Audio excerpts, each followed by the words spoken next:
Tajita Mayor. Thank you so much for subscribing this channel. Please don't forget to like, comment, share, so that others will also be equipped about their potential. And if you are new, click the subscribe and notification bell so that you will be notified whenever I will upload a new video. In this channel, you will receive Wisdom for Living. We are now on day 357, redeeming the days of your life. Our text is found in John 1:12 to 13. Yet to all who receive him, to those who believe in his name, he gave the right to become children of God. Children born not of natural descent, nor of human decision, or a husband's will, but born of God.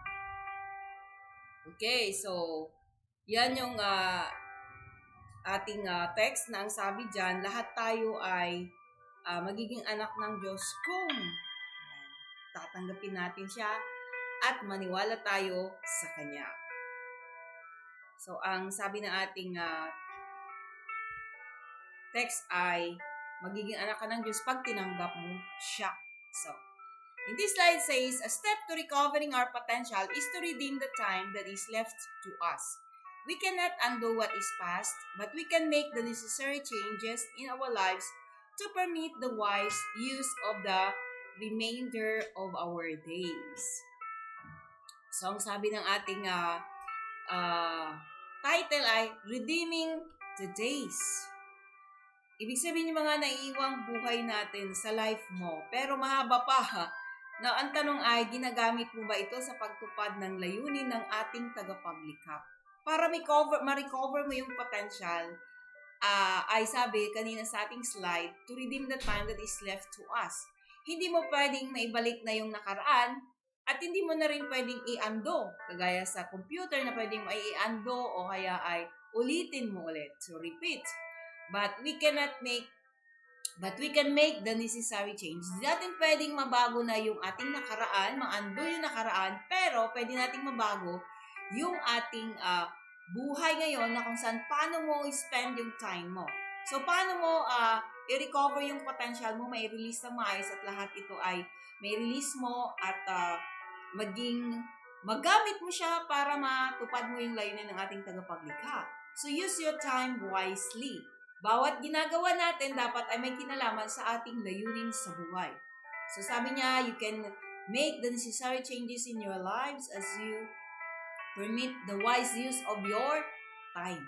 So, kaya kailangan ay maging wise tayo. Paano ka maging wise sa paggamit ng iyong oras? Kung ang oras mo, gina-spend mo yan para ma-fulfill yung layunin ng ating tagapaglikha. For example, you are studying, so you give your best sa pag-aaral mo, hindi ka nagbubulakbol, hindi ka kung ano nang ginagawa mo, but you are serious in your studies, ginagawa mong lahat para makagraduate ka at para ma-train ka, ma-discover mo kung ano ba yung mga dapat na skill na ma-develop mo at ma-discover mo yung potential mo na dapat i-release. So if you are doing that because you want your purpose to be fulfilled, then you are spending your time wisely. But if you are just spending your time anyhow, without knowing, without being related, so what you're doing is not related to fulfilling your purpose, then you are not using your time wisely. You're just wasting your time. So, napakahalaga ng oras na yung sinasabi nila, time is gold. So, it's very important to understand the principles about time, the truth about time. Time is God's gift for accomplishing our purpose and fulfilling our potential. It begins the day we are born and ends when we die. The length of our physical life matches the days required to fulfill our purpose because God planned for the maturing of our lives within the total days He has allotted to us. So, alam ni God kung ilang taon ba natin bubunuin yung purpose. So, nakaset yun. Ibig sabihin, yung buhay natin sa mundong ito ay mayroong timer. So, sa timer na yan, depende sa pagtupad mo. Dapat matupad mo ang iyong purpose kasi meron tayong time limit sa mundong ito. Meron tayong timer. So, dahil meron tayong timer, huwag nating sayangin yung ating oras. So, sa bawat ginagawa natin opportunity, let us give our very best to fulfill the purpose. Patungo, related. Yung ginagawa mo ay related doon sa layunin, bakit ka nandito sa mundong ito. And alam natin that is to influence. So it means to influence the world with the culture of heaven. So yun yung ginagawa natin. Ginagawa mo na maging excel ka sa yung field of expertise kasi isa yan sa mga principle. Dinidiscover mo kung saan ka magaling, dinidevelop mo yung gift mo, nakafocus ka doon, hanggang mag-excel ka so that you can influence other people with the culture of heaven. So dahil yun ang ginagawa mo, doon ka na umiikot ang buhay mo. Remember yung planning natin, meron kang planning, meron kang goal para tumaabot, at yun yung ginagawa mo, then nilalakaran mo ito, so you're spending your time wisely. But if not, you are not spending your time wisely. Remember, meron tayong oras sa mundong ito na kung saan ay binigay ng ating tagapaglikha para tuparin yung ating assignment, yung ating work. Bakit tayo nandito sa mundong ito? So si Jesus Christ ay ang binigay sa kanya na oras, na time para matupad niya yung kanyang layunin is just 33.5 years. So wala yan sa pakabaan lang ng buhay. But you are here to fulfill your purpose, and it depends kung gaano kahaba yung binigay sa'yo para tuparin mo ito. Therefore, we have sufficient time to maximize our potential. The question is, will we waste or use wisely the days God has assigned to our lives? Ayan, mayroong naka-assign, mayroong timer nga eh. Gagamitin mo ba ito wisely? Sa gin-explain ko kanina, kapag may kinalaman sa purpose, bakit ka nandito sa mundong ito, yung ginagawa mo, then you are spending your time wisely. But if not, you are not spending your time wisely. Sinasayang mo, you are just wasting your time because you have the timer. Gaano kahaba yung buhay natin? Depende sa pagtupad ng ating layunin. Ibig sabihin yung length ng buhay natin na binigay ni God, ayun yung length na tutuparin mo yung purpose. Paano pagka ilang taon na hindi mo tinutupad? So, madidelay ba? Hindi pa rin. Ibig sabihin, hindi mo mailabas lahat, hindi mo magamit lahat. Kaya redeeming the time eh. So the Apostle Paul instructs us to see then that we walk circumspectly, not as fools but as wise, redeeming the time because the days are evil. Ephesians 5:15-16, New King James Version. In other words, we must find our purpose and use our potential to accomplish it. So the first thing we're going to do must have to find, discover, and understand the purpose why we were born. Yun yung pinakauna para hindi natin masayang yung ating oras. Yung sinasabi na, for many are the plans in man's heart, but the Lord's purpose that will prevail. So you cannot use your time wisely kung hindi mo naintindihan kung anong dahilan bakit ka nandito sa mundong ito.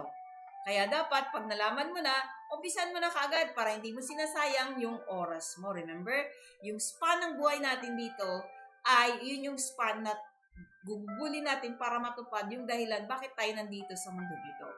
Likewise, we need to consciously refuse to allow procrastination, discouragement, and the other enemies of our potential to induce us to waste even one day of our lives.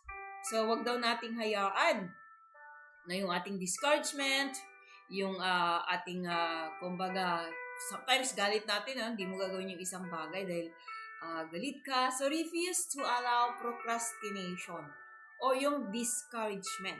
Dapat ay wag mong hayaan yung discouragement na maghadlang sa iyo sa pagtupad ng layunin ng ating tagapaglikha. So, let's redeem our time. Kasi meron tayong oras na binigay, may timer yung ating buhay na kung saan yan yung enough time.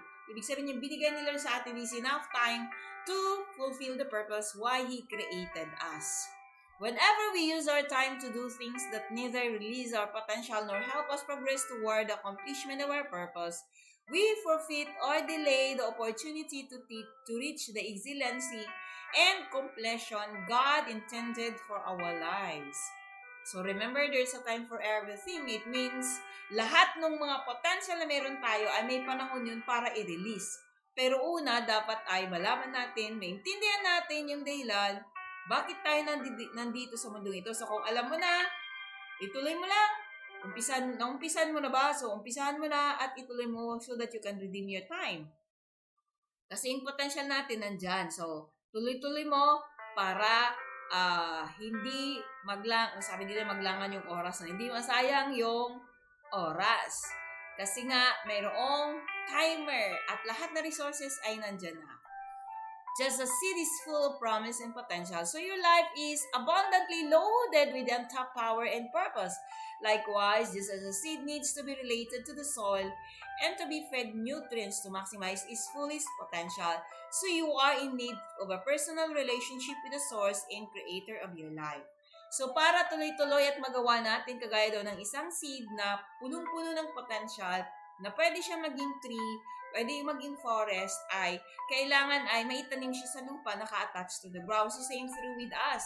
If you remember one of the principles, in order to release your potential, your true potential, you must have to be connected to our Lord Jesus Christ. Kailangan meron tayong relationship sa Kanya. Kailangan connect. So, if you already accepted Him as your Lord and Savior, continue to connect. Ibig sabihin, you remain.